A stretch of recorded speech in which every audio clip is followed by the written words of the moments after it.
quarrels with them. And when there is a quarrel, there is, of course, resulting envy and hatred. And you already know the evils of a quarrel, as will be further explained in the chapter on quarrels. Okay, I apologize, Marian, that you heard me interrupting you in the background. I hope that didn't make you angry. Don wanted to make sure it was recording. Apparently, when the screen share thing messed up, maybe it also somehow messed up the recording, so it wasn't recording. That's why you heard a noise in the background. No problem. Okay. So anger is it causes a lack of generosity, and it certainly causes a lot of quarrels and envy. It leads to all kinds of awful things. Okay, bevakasha. Wrath restrains the heart of a man from all good deeds. For when a man is angry, he is insensitive and has no mercy upon the poor. Concerning the Lord, may he be blessed, it is said, in anger remember to have mercy, but this is far from the ways of man. Okay, beroges rachem tizkor. I think that's from the prayers of Rosh Hashanah and Yom Kippur. Beroges rachem tizkor. Remember to have mercy even when you are angry. That is what we ask of God.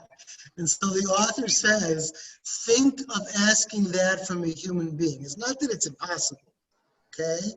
But it has to be quite a person to say it, for you to be able to say to a person that even when you're angry, remember mercy or remember to be kind.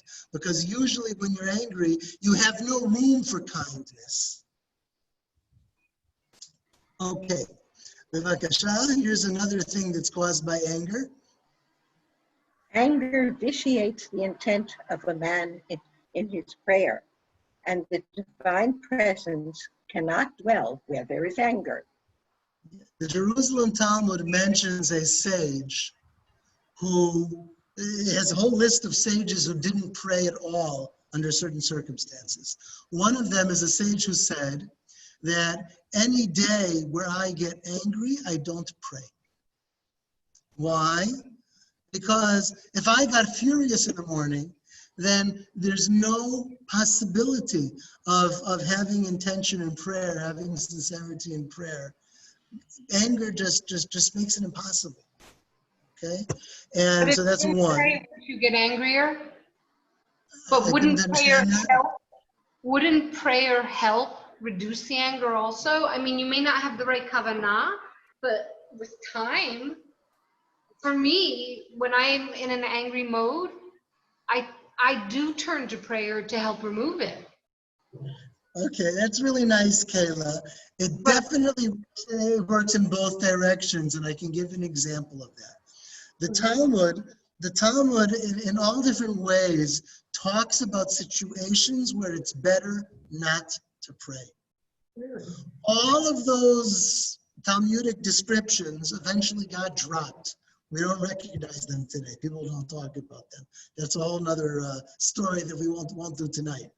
But when the Talmud gives all different examples of situations where it's better not to pray, okay, in all of those situations, you can look at it both ways. For example, one of the situations where the Talmud says that it's better, that it would be at least understandable not to pray, is after the destruction of Jerusalem. That may surprise a lot of you, okay?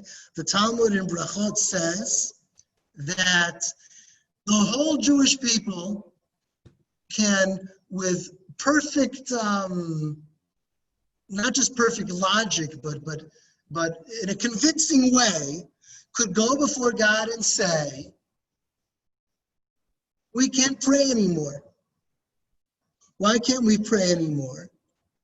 Because hardship, think of the hardship of the destruction of Jerusalem under Roman rule, how much hardship there was. Hardship makes it impossible to pray, okay? Now, that sounds funny to us today. We think, wait a minute, if I'm in hardship, I need to pray. Or if Jerusalem is destroyed, what's one of the central things in our prayers? Every single prayer has it. Rebuild Jerusalem. Right. Right? Right? And it's so central in our prayers that it's hard to conceive of. Maybe it should be the exact opposite, right? That if Jerusalem is destroyed, then emotionally there's just no way to pray. The Talmud suggests both of them, and I think that maybe gets to the guts of what of Kayla is asking. Because here we have the same thing about anger. On the one hand, we have a Talmudic sage who says, if I got angry in the morning, I didn't pray the entire day because I knew that I couldn't, just wasn't in the frame of mind for it. On the other hand, Kayla is saying, well, if I'm angry, then it leads me to pray. Or if I'm in hardship, it leads me to pray. Or if Jerusalem is in ruins, it leads me to pray. It can work in two opposite directions. Mm-hmm. Okay? Well, and here, it's like when you taught, I don't remember for sure which philosopher it was who said, if you're not praying with proper kavanah and intent, you shouldn't pray at all. It's not a philosopher. It was Rabbi Eliezer in the Talmud. Okay. Maybe he was some kind of a philosopher. I don't know. All right. So anger vitiates the intent of man in his prayer. You know what? It can also be, by the way, a psychological process. Maybe in the beginning when you're angry, it's impossible to pray. And then maybe you get to some point where it leads you to some point where you need to pray. And maybe then comes down the anger.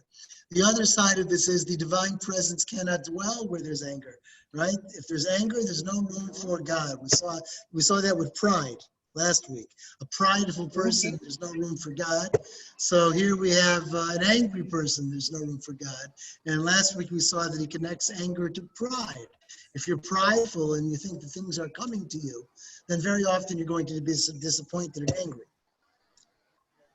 Okay. He returns now to anger pushing out wisdom. Go ahead. The angry man cannot be very wise, for wrath causes reason to flee from the mind, so that he cannot answer as his proper, and he cannot rebuke as his proper, and all his words are not prompted by intelligence. The angry man bars from himself all corrections and rebukes, for no man feels free to reveal his errors and his shortcomings, since every man fears him, fears to tell him the things he does wrong, lest he be wrathful with him. And even if some person should rebuke him, the angry man will not receive correction because of his anger. In general, then, an angry man does not acquire any good quality unless he first removes his anger from his heart. Just as the angry man does not accept rebuke from others, so is he not able to administer rebuke to others, for the Torah has said, "You shall surely rebuke your neighbor, and thus not bear sin because of his wrongful conduct," which means that first you must rebuke him gently and in private and with soft speech, pleading with him that you are thinking only of his own good. And then if you do this, sin will not accrue to you. But if you rebuke your companion right at the beginning, for your companion will not receive correction from you. For this is human nature. If a man comes to his companion with force, then his companion will be stubborn and unyielding to him and will not listen to him. Concerning this, the wise man said in Kohelet, "The words of the wise are heard gently." That is to say, the wise man speaks gently. Okay. I don't know if this is true of the rest of you, but when I hear Marianne reading this paragraph in particular, I think of all kinds of people and things during life. When these things happened. Okay. Bevakasha. And you already know the account of Hillel and Shammai, that the three converts to Judaism said concerning them. The short-temperedness of Shammai wanted to drive us out from the world. However, the modesty of Hillel brought us under the wings of the divine presence. As for Hillel, because of his great modesty, no man could make him angry, for he who holds himself back from anger will acquire the qualities of modesty and compassion, while from wrath comes the quality of cruelty, as it is written, and my anger shall blaze forth, and I will put you to the sword. And always in the case of anger, we find vengeance, for the Lord's anger will flare up against you, and he will shut up the skies. Well, you see how human God is, right? In the verses and in the rabbinic statements. Also, he explicitly here makes the connection that arrogance is connected to anger, while humility is connected to not being angry. Mm-hmm. Okay? Anger causes impudence in man, and because of anger, he will not yield and will not confess the truth. What is impudence, by the way? Impudence is chutzpahdiking. Rudeness. Is what? Rudeness. Impudence. Impudence is goodness? Rudeness. No. Rudeness. Oh, rudeness. Rudeness is an example or a result of impudence. Impudence is where you couldn't care less what other people think or what other people want. That's impudence. Ignorance? Is it ignorance? What? Ignorance? No. Not ignorance. No. You know what other people think and you know what other people feel and what they want. You just couldn't care less about it. That's impudence. You're not ignorant, you're impudent. Maybe that's what was meant by willful ignorance earlier. How do you connect it to willful ignorance? Well, impudence can also be like the arrogance of I don't care. I don't care what people think. So it's willfully ignorant. It's like shutting yourself down. I don't care to learn from you. Yeah, I don't care. I don't care enough about you to care about what you think. Yeah, usually impudence is like Miriam said with rudeness. It's a behavior that you do. It's not what you know. It's a behavior that you do, regardless of how other people think about it or care about it or whether they want it or not. Shameless. Okay? Shame is the opposite. Very nice. Shame is the opposite. Shamelessness. Shameless. Very nice. Shame less, right? You have to be impudent is to have no shame. Right. Okay, because with shame you do care what other people think and what other people want and that sort of thing. Okay, bevakasha. And the wise man said, if you want to choose a faithful and good companion, make him angry. And if he confesses the truth to you at the moment of his anger, become his friend. But if he does not, then leave him. Yeah, that goes back to anger revealing the truth about a person. If right when a person is furious, you'll still admit that you're right, then that's the kind of person you want as a friend. Right. Okay, bevakasha. Anger leads to mistakes. Who is a greater man than Moses, our teacher? Moses, upon him be peace, was angry in 3 places, and he made what would generally be termed mistakes.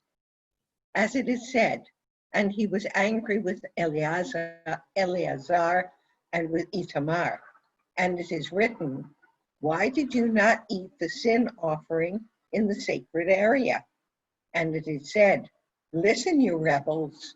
And it is said, and he struck the rock. And it is said, Moses became angry with the commanders of the army. And it is written, Eleazar the priest said to the troops who had taken part in the fighting, this is the ritual law. In these we have 3 verses where Moses gets angry, and 3 verses where Moses doesn't know. He doesn't know the halakha. He doesn't know the mitzvah. He doesn't know what to do. The last verse, it's notice Eleazar the priest said to the troops, this is the ritual law, meaning Moses didn't know. That's why Eleazar the priest had to say it. So for getting angry 3 times, he loses his mastery of the Torah 3 times. Bevakasha. Which teaches that Moses forgot the law while angry. And so you can understand that if these things happened to Moses, peace be upon him, when he was angry, what can happen to fools who are angry? And therefore Solomon said, be not hasty in your spirit to be angry. In other words, Moses, the master of all the prophets, got angry and lost a certain amount of wisdom. So imagine about a person who compared to Moses is nothing and is foolish, right? How much wisdom, how little wisdom will be left if that person is angry. Okay. And you must be very careful not to do damage in your anger. For our rabbi said, he who rends his garments, breaks his utensils in his wrath, and scatters his money, should be in your eyes like one who worships idols. For this is the artful craft of the evil desire. Today he says to a man, do thus. And on the morrow he says to him, go ahead and serve idols. And the man goes and serves. This is the reason it is written, there shall be in you a strange God. Now what strange God can be inside of a man?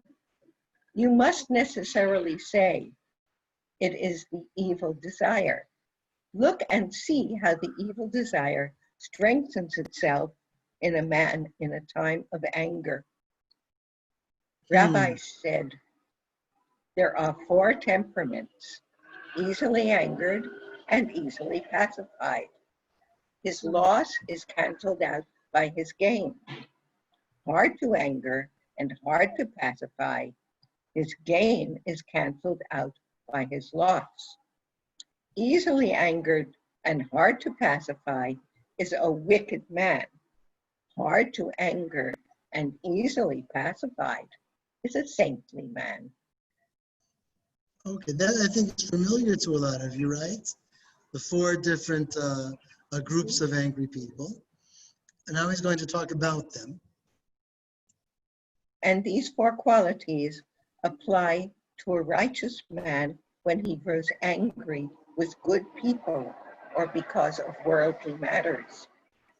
But if a man finds it difficult to grow angry with people who do wicked deeds, and is easy with them, that is an evil quality, for he appeases the wicked. All the more wicked is the man who easily gets angry with the righteous and finds it difficult to be angry with the wicked, who finds it easy to appease the wicked, but finds it difficult to appease the righteous.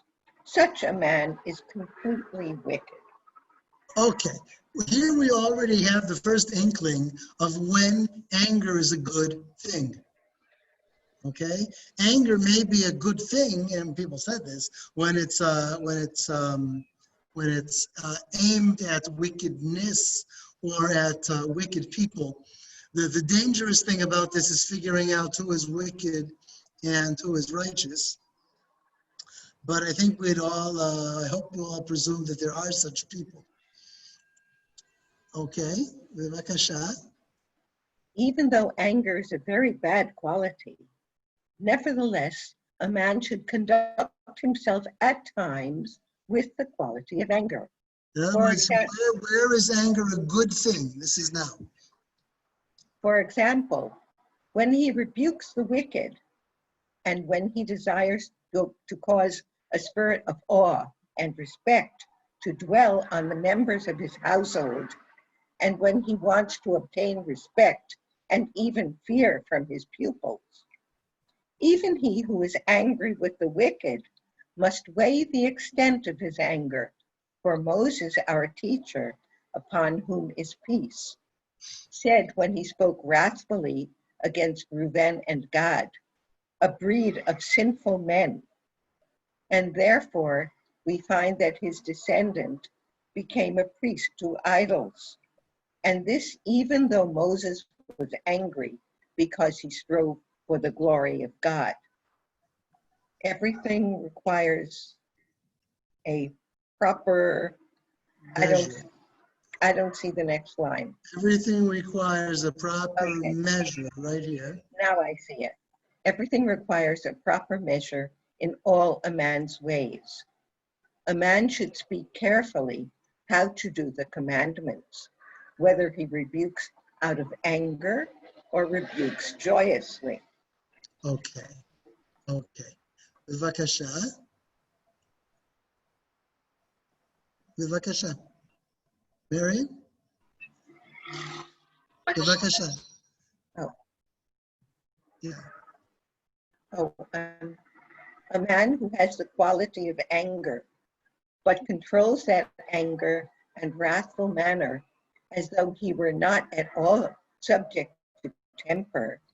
Concerning such a one, it is said, he that is slow to anger is better than the mighty, and he that ruleth his spirit than he that takes a city. And you must remember that slowness to anger is one of the 13 attributes which are ascribed to the Creator. May he be blessed. Okay, and Yom Kippur, when we have Adonai, Adonai, El, Rachum, V'Chanun, Erech Apayim. He is slow to anger. It's not that he doesn't have anger. He does. But he is slow to anger. And that is a worthy trait for a person as well. A godly trait. Okay? The wise man said, he who has his anger in thought only, but restrains it, you can see dignity and glory on his countenance. But he whose anger is not only in his thought, expresses his folly in his features and in his manner. Okay, be aware that this wise man gets quoted, I think several dozen times in the book. The wise man is not Jewish. Okay, this is one of the small indications that ultimately this book, which is so traditional and so Jewish, and like walks away from the universal idea of ethics of Aristotle. Despite that, there are still some universal things that got left in it. The wise man is a quotation from a book called Mivchar HaPenimim, which means the choicest of pearls. Okay, I said the name in Hebrew, and that's the name that the Hebrew translation of the book uses. Mivchar HaPenimim. The book is a translation from Arabic. The Arabic version was also written by a Jew, by Rabbi Shlomo Ibn Gvirol. Is that right? Is that Ibn Gvirol? Yes, it's Ibn Gvirol. And what it is, it's just a selection of interesting ethical maxims from Chachamim, from scholars, basically not from Jewish scholars. Okay? In order to get non-Jewish ethical maxims into this book, it had to go from the Arabs to Rabbi Shlomo Ibn Gvirol, who collected their sayings in Arabic, to the translation of Rabbi Shlomo Ibn Gvirol into Hebrew, And finally, from that Hebrew translation, the author of this book cites some of the sayings of the wise man. You see another one in the next paragraph. There's a few dozen in the book. So it's possible that the author didn't even know that these are non-Jewish wise men. It's possible that he did know and that a lot of his readers didn't know. But regardless, since it appeared in a Jewish book, so he felt that he could make use of it. Okay, another one from the wise man. But can somebody take over for a little bit? I'll be right back. Okay. Okay, maybe Kathy, you good to go? Kathy? I had to unmute, yeah. Okay. Let's see, are we, and this too said the wise man? No. Yeah, yes. Said he who has his anger in thought only? Is that where we? And this too said the wise And man. this too said the wise man. He whose anger and wrath are mighty is not too far away from the madness of insane ones. And he who is habitually angry, his life is no life at all.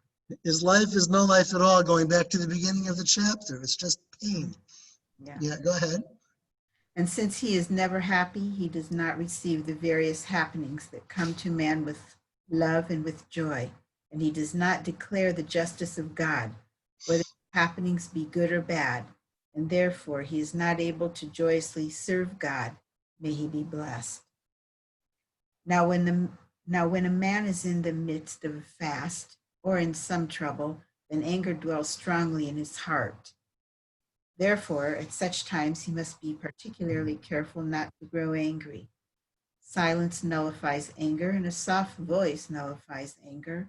Therefore, a man, when he sees his anger growing strong within him, should be silent, or should speak quietly, and should not lift his voice in his anger.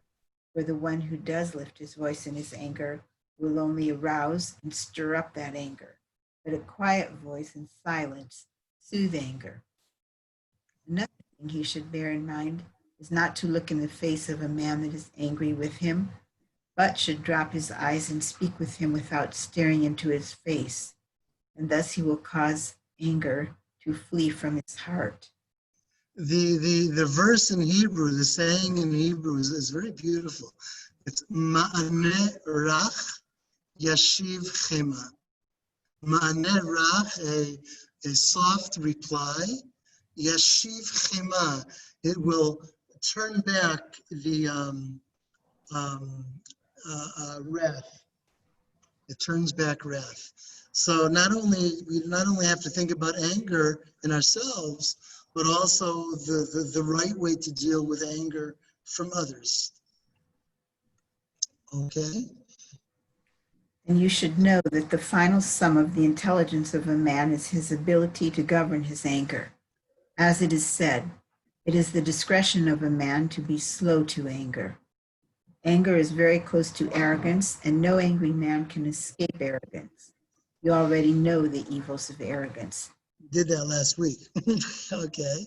Yeah. It is proper for a man to be distant from anger. Even on a matter where anger is proper, he should hold back his impulse and not be angry. A man who is subject to anger should do this right at the outset. When he resolves in his mind that he must not get angry, he must also determine and resolve that he should not feel any humiliation or any insult. Even though he be rebuked or cursed, he should not feel anything and should not concern himself about it. This is clear, that he who is very impulsive, it would be better for him that he should not feel any insult or offense whatever, that he should be silent and restrain himself completely rather than be even a little bit angry. For it is impossible for a man who is angry by nature to be angry just a little, or he will find in the end that he is unrestrained in his anger. And he who wants to refrain from anger and cast reasonable awe upon his children and upon his household, or if he is the leader of the community and wants to display anger towards the community in order that they should improve their conduct, what should he do? He must, in order to rebuke them, appear before them as though he were angry, but his mind must be calm, just as a man does when he pretends to be angry, but really is not angry. And when he does show anger, he should be very careful to do it, very careful not to do so when there are poor guests present, for they, being very sensitive, will think that he is angry with them. Therefore, he must show himself happy in their presence. Okay, poor people or people who are undergoing some sort of hardship, then even if you feel anger or there's a need to express anger, there are certain people that it's just better not to express any anger at all in their presence. Okay, let's see how he finishes the chapter. The wise men commanded that one must always remove himself so far from anger as to accustom himself not to feel any humiliation or hurt whatever, even at things which usually cause anger to any man, until he completely roots out anger from his heart. This is the best path and the way of the righteous. They are shamed, but they do not shame. They hear people speak words of disgrace against them, but they do not retort. They do their deeds of goodness with love and rejoice in God's chastisements. And concerning them, the scripture says, and those that love him are like the sun when he goes forth in his strength. Okay, that's like a crescendo for the end of the chapter on anger. I hope you felt from this chapter, how incredibly human this book is, and he gets to in a very simple way. He describes the various sides of what all of us live with as human beings. We're now going to look at the opposite of anger, and the opposite of anger is really hard. I mean, to some degree, you saw it in the text, and to some degree, I've already mentioned it. But I want to illustrate to you how hard it is to see the opposite. If I tell you arrogance like last week, then even if you weren't here last week, any person on the street can easily tell you that the opposite of arrogance is humility. Or if I throw out hate, it's easy for all of you to say that its opposite is love. If I throw out stinginess, right, all of you can easily come back that its opposite is generosity, right? There's no conceptual difficulty seeing these pairs. Anger, for a lot of people, is a conceptual difficulty in terms of its pair. I found this out when I made a game. I used to teach in the IDF Education Corps, Nativ, where immigrant soldiers learned about Judaism and Zionism. And I always did one unit with them on midot, on character traits. And I made a game out of it. I took 20 chapters from this book where things are organized in pairs. And I made cards. I made like one card with love and one card with hate and one card with generosity and one card with stinginess. And the game simply was, since all of these groups usually had 20 soldiers, I made 20 cards. Each soldier got a card. It's a very quick game. Okay, look at your card and find the soldier who has the opposite card, right? And then arrange yourself in pairs, and then each pair would work on their pair of traits. Okay, cute little game. But how did the game actually work? Each time the same way. Love and hate was no problem, and pride and humility, that was no problem. But the people who got the card for anger and for its opposite, they had a hard time finding each other, okay? And it always had to come down to an explanation, okay? A similar thing, by the way, was true of, tonight we already spoke about impudence versus shame. And I think it was Miriam who said, yeah, Shame is the opposite of shamelessness, which a shorter word for it is, or a more direct word is, impudence. Now think about those two words in Hebrew. Those two words in Hebrew, anyone know how to say shame in Hebrew? Busha. Busha, very nice.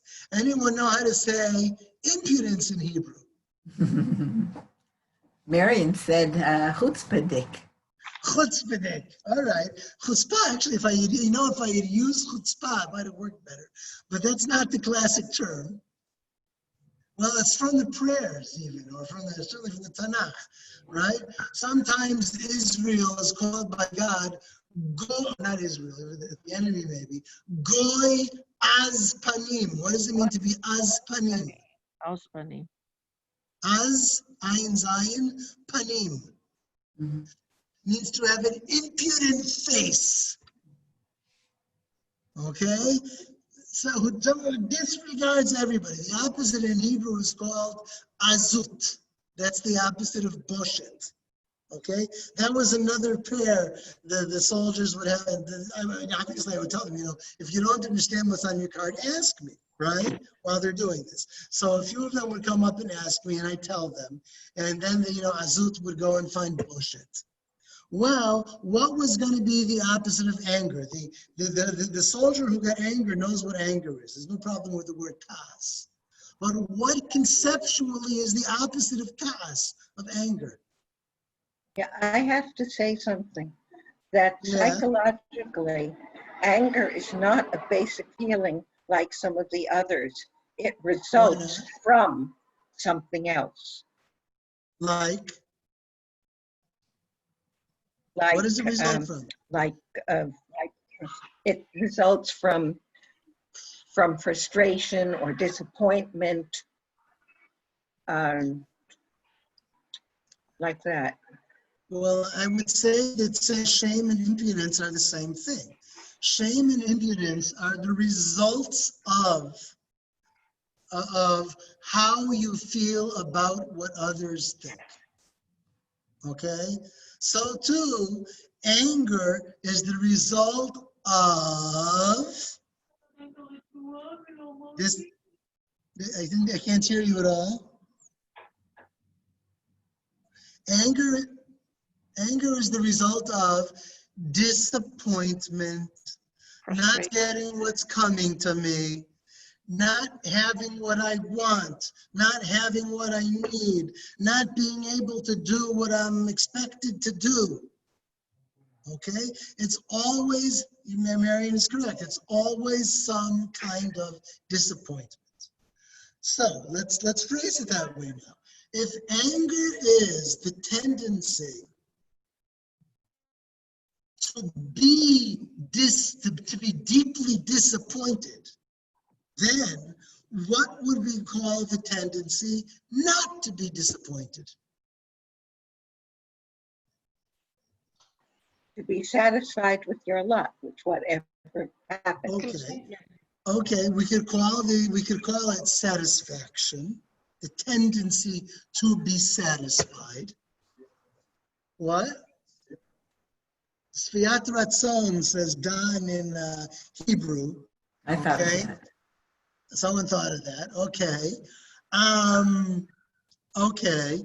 Well, if you tend to be satisfied and if things that happen to you tend to be okay to you, or if the people that you meet, you tend to like them, what would we call such a person? Agreeable. Agreeable is a good term for it, okay? The problem with agreeable is good and agreeable is right, and agreeable is one of the best words for this, okay? And yet there are still certain things that agreeable doesn't cover. For instance, if in Hebrew the word is ratzon, okay? Now, we can use that same root, even in Hebrew, okay? If you tend to be satisfied with the people around you, anyone know how to say that in modern Hebrew? Merutza? Merutza. It's the same root. Ratzon, mirutze. You can be mirutze from the people around you. You can be mirutze from the events that happen to you. Okay? And there are people who have the tendency to be pleased by what goes on and by who's around. Okay? So we could call that, so you could say that the people around you are agreeable to you. And that might make you an agreeable person. Right? But being an agreeable person is usually the other direction. If you're an agreeable person, you're agreeable to the people around you. Not that the people around you are agreeable to you. In Hebrew, the word ratzon, at least the way that it's used in pre-modern times, it works in both directions. Okay? Both the things around you are agreeable to you and the people around you, plus you tend to be agreeable to the people around you. It also has to do with when you're told what to do. Okay? Does anyone know in Tanakh, the word, it's a very simple word and it's a word that all of you know. What's the word in Tanakh for accepting what you're told?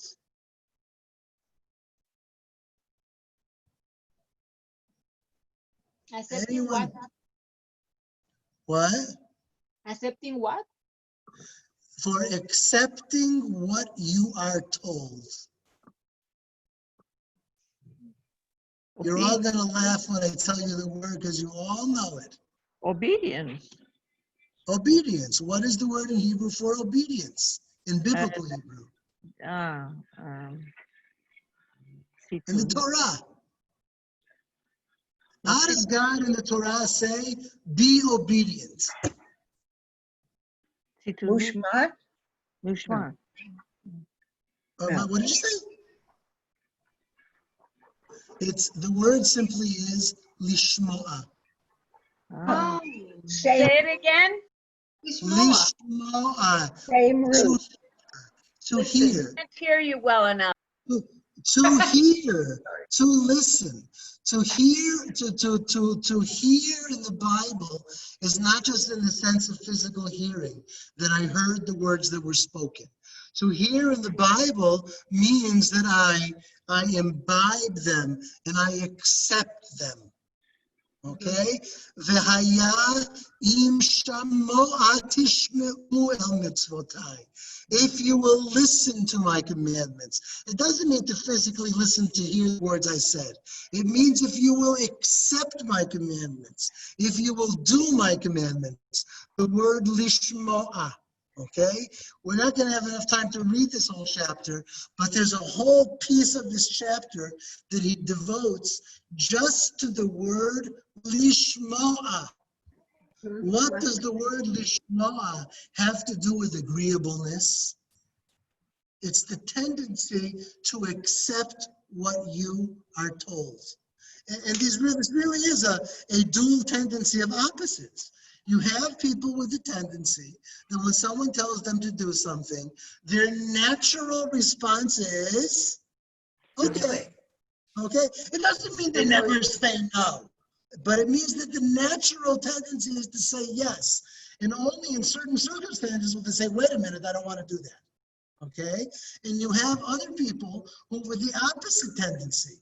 Their tendency is whatever they're told, the initial reaction is No. okay, you have people like this. Whatever you say to them, it's going to be no. Now, occasionally, if you really present it in the right way, you might be able to get a yes. But the tendency is to say no. So you have people with a tendency to say yes. You have people with a tendency to say no. And that's also part of this trait of agreeableness. So with agreeableness, I gave you 3 different words. We may be able to think of even more. Agreeableness, graciousness, and the lishmoa business is willingness, right? Willingness to, when someone tells you, you say, oh, your natural reaction is to say, okay. Okay? So let's at least start the chapter. Go As ahead. the Israelites said, when What? they accept, as the Israelites said when they accepted the commandments, Mishma v'naseh. Nishma, na'aseh v'nishma, right? We'll accept it. We'll agree to it. We'll do it. Okay. Bivakasha. Oh, wait a minute. You know what I just realized, Marion? All of you, obviously, before Marion just said. Na'aseh v'nishma, usually when we talk about it, we divide it, right? We say there's na'aseh, and we say there's nishma. But think about it. The plain sense of the verse might be that they're just synonyms, that they mean the same thing. Okay, it's not how it's usually explained. It's usually explained on the Midrash that divides them. But they might just mean the same thing. Okay, bivakasha. Graciousness is a very good quality and is found only in the noble and precious soul. He who has the quality of graciousness is content with all that the Creator, may he be exalted, decrees concerning him. And such a one does not question God's justice. The possessor of this quality does not seek greatness of honor, but is pleased and willing to bear whatever has to be borne. He never complains about the matters that concern him and is never angry with God, may he be exalted, saying, why did the Lord, may he be blessed, do thus and thus? And from this quality comes a quality of being happy with his portion. You already know the goodness and greatness of this quality. The quality of being happy with one's lot, being happy with one's portion, is discussed at length on the chapter on joy, on happiness. And when he talks about joy or happiness, he talks about the being satisfied with your portion, being happy with whatever happens to you. And it's easy to see how the two things are similar. Okay. When a righteous man likes people and people are pleased with him, then the Holy One, blessed be he, is also is pleased with him. Now that's a great sentence to begin the chapter, because first of all, he says it goes two ways, right? To have this trait, you need to like people, and people need to like you. If that's what happens, then it means you have this trait. But he says it's not just two ways. It's not just that you like people and people like you. If you like people and people like you, then there's also going to be a third way, because then also God will like you. Okay? For thus did they say, one with whom men are pleased, God is pleased. And his enemies make peace with him, as it is written, when a man's ways please the Lord, he makes his enemies to be at peace with him.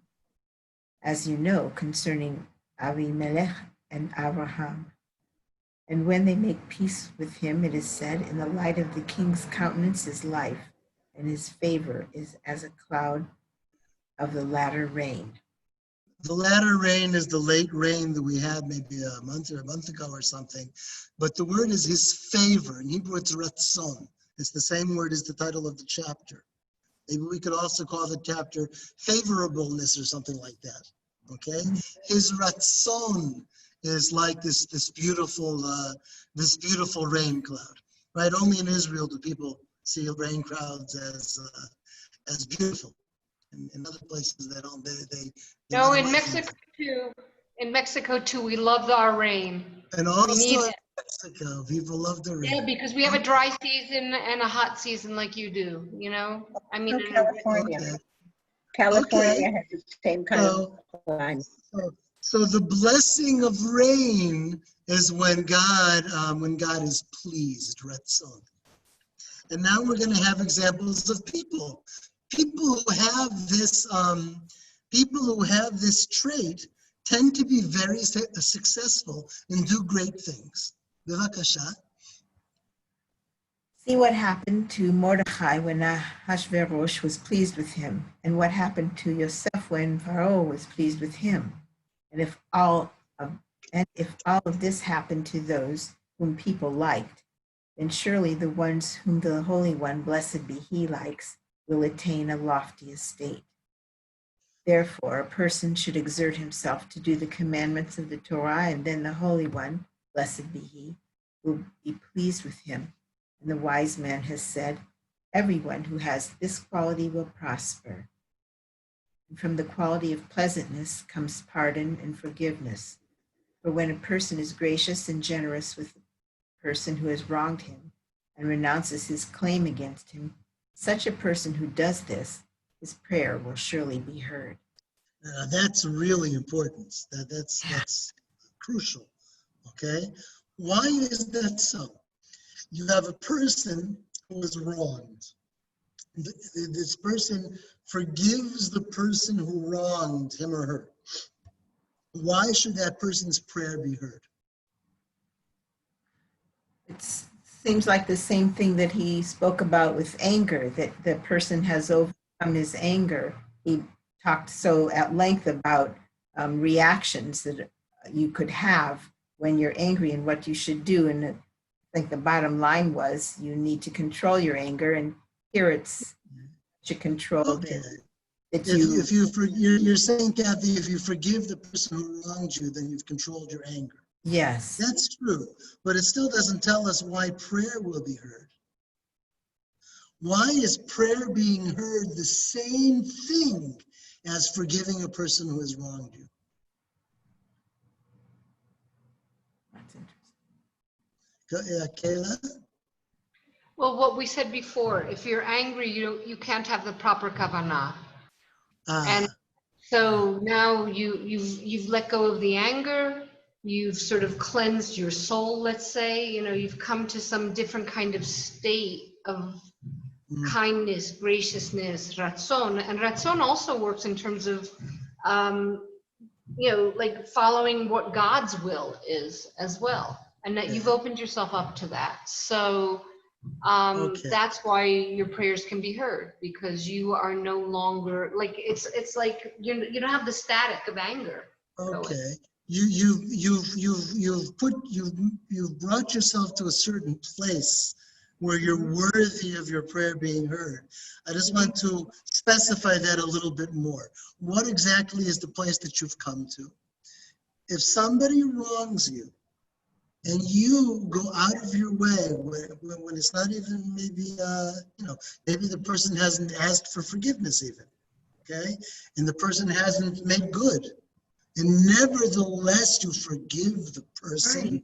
Right. Well, you're just asking God to do the exact same thing. Wow. Right? God, I'm not perfect. But this person, just like I deal graciously with those who are not perfect, so too will deal graciously with me, even though I am not perfect.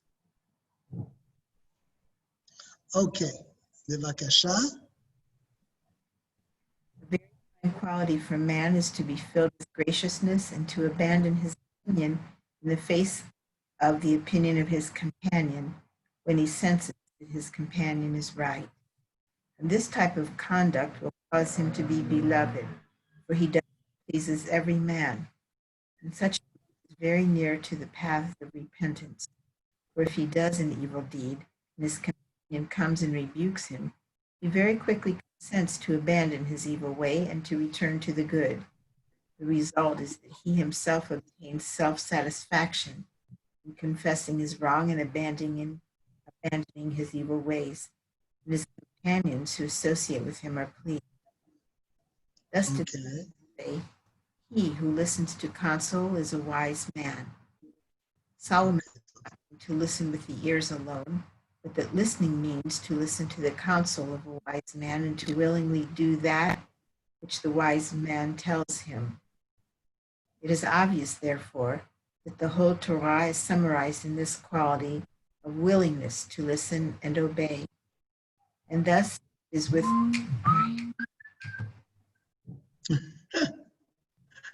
Thus it is with. Yeah. Maybe, what I'll do is I'll mute and then I'm going to mute and then unmute yourself, Kathy. Maybe we'll hear you better. I'll unmute you. Wait. I can't. Tough. Kathy, unmute yourself.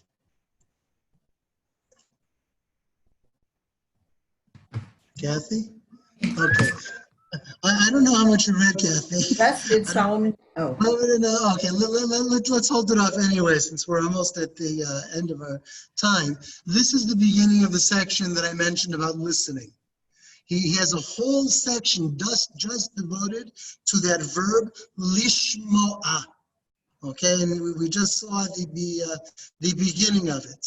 Okay, listening, all kinds of stuff about some who listens and is rewarded, some who listens and loses. Okay, that's a large part of the rest of the chapter.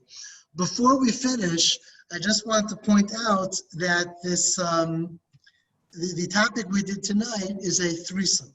Okay, how is it a threesome? We had anger.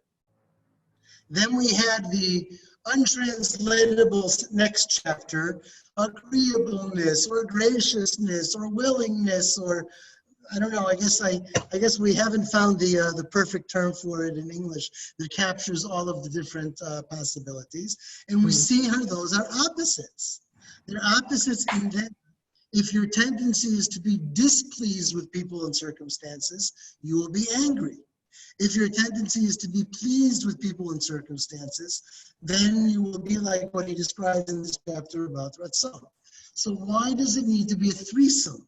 Why do we need a third chapter, okay, that's related to these? And the answer is, he'll point out in the third chapter, that anger in general is one quality, but anger is a quality that has a very special branch. The special, anger is like a tree, and it has a major branch. The major branch is called envy. Okay? How is envy related to anger? The answer lies in the definition of anger. Anger is the tendency not to be pleased by people and by circumstances. That's anger in general. So what is envy in that case? A branch of anger. Somebody? It's having discomfort when some other people are, let's say, happier and they have contentment and they have a more spiritual relationship with Hashem. Okay. At some point, people might not, let's say, be evil as 100% or angry towards us, but at some point that jealousy, I would say, that comes out because they, in one hand, they said, I would like to be like that person, or to have that faith, or to have that obedience, aplanut, and all the different character traits. But I don't think that they strive to get them to have a balance of those traits. It's nice that, you know, that you immediately jumped on the good side of envy. All right? First, we have to define it. What is envy before we get to its good side and its bad side? Envy, just like anger, is the tendency to be displeased by events and by people. Envy is a specific kind of displeasure. Mm-hmm. It's displeasure with the success of others. That's why it is a branch of anger. Anger in general is to be displeased by events and by people. Envy is specifically to be displeased by the success of others. To conclude, that can be either bad or good. I think we all have little trouble understanding how it can be bad, right? But Simcha immediately pounced on how it's good, which may say something good about Simcha, right? How is envy good? Envy is good when it motivates you to become better. Otherwise it's called jealousy, I guess. There you are. So in English, you'll have a distinction. In Hebrew, it's just kin'ah. You can have kin'ah for good, or you can have kin'ah for bad, okay? Kin'ah for good is when it motivates you. And the specific place where it most motivates you is in the area of wisdom. In the area of wisdom, jealousy is almost always good. Why? Because when you're jealous of someone else's wisdom, makes you get up and pursue wisdom. You want to be like that. So you also pursue wisdom. We'll have to stop here. I hope that people, what? It says in the Torah, I am a jealous God. Correct. Kina is also used in that way, but you can't use it that way in English, right? Or it's hard to, at least. He also has a section in the chapter on that, and I encourage you all to read it. I really do have to stop here so that I'll have transportation home. But I really hope that you all enjoyed an introduction to this book, and I hope that you all read it. You don't have to buy it in order to read it. Both the Hebrew text and the English translation are available on Sefaria.org, which I think a lot of you are familiar with. And so you can read other this chapter and other chapters on your own. And I hope that the introduction to the book will encourage people to read the book on their own and to think about their character traits. I'm just sorry we won't be reading it with you anymore. Yeah. Okay. Yes. Well, Anything next? I enjoyed what we had. Hey, malasot. So Thank if you, we don't Abby. see each other, have a good summer, everybody. Enjoy Thank your you. summer. Thank you. This has been absolutely wonderful. Thank you Yeah. so much, Abby. Fantastic. Welcome. Absolutely. Thank you, Abby. Good. Thank you. A big blessing. Thank you. I'll miss you all. Bye, everybody. Bye. Okay. Night, Bye-bye. everybody. Nice to meet so many new people. Bye. Yeah. Adios. You too, Kayla. Nice to meet you. And Chodesh Tov.